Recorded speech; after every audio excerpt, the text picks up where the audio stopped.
San Miguel Beermen, nagulat sa paglalaro sa Game 1 ni Kelly Williams, at Roger Ray Pogoy. Lahat ng gusto ni RR Pogoy ay isang pagkakataon na maglaro ng limitadong minuto para sa TNT, baka mabawi ang kanyang katayuan at matulungan ang tropang 5G sa kahit anong paraan, na magagawa niya dahil 3 panalo na lang ang kailangan nila, para manalo sa PBA Philippine Cup, at kalaunan ay ang Grand Slam.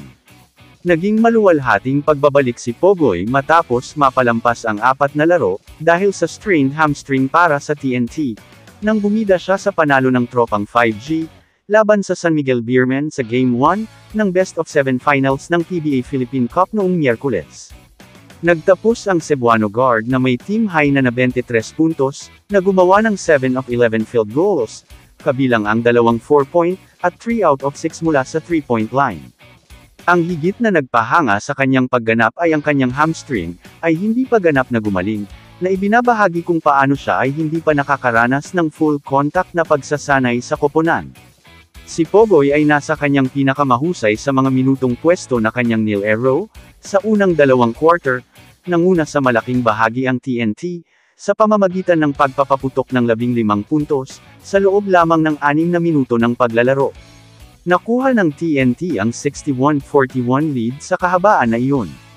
Nagulat ang San Miguel nang makitang naglaro sina Kelly Williams at Roger Pogoy, para sa TNT sa panalo ng tropang 5G, sa Game 1 ng PBA Philippine Cup Finals noong linggo, sa Smart Araneta Coliseum.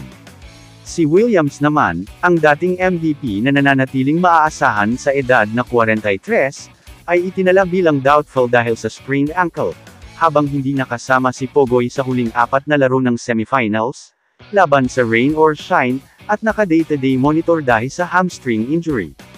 Ngunit sa sorpresa ng karamihan ng mga tao, nababagay sila sa Game 1 ng serye, ng pamagat at nagbigay ng malaking pagtaas sa TNT.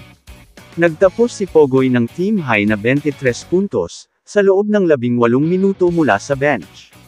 Na-score ng TNT Gunner ang lahat maliban sa 3, sa kanyang buong output sa unang 3 quarter, kung saan nakuha ng tropang 5G, ang kanilang pinakamalaking lamang sa 24 puntos.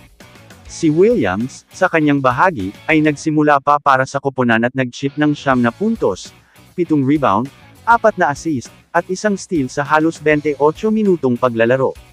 Nang tanungin si Coach Leo Austria, kung sa tingin niya ay itinago ng TNT ang tunay na katayuan nina Williams at Pogoy, sinabi ni Austria na naghanda sila para sa tropang 5G, na parang nasa roster ang dalawa.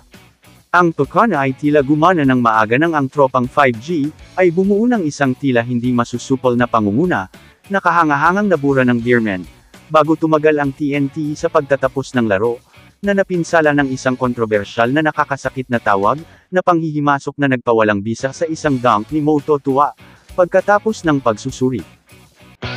Kamusta mga idol? Sports Zone PH, para sa sports news and update. Kung bago ka pa lamang dito sa channel ko, pindutin mo na ang subscribe button at notification bell, para lagi kang update sa mga sports news.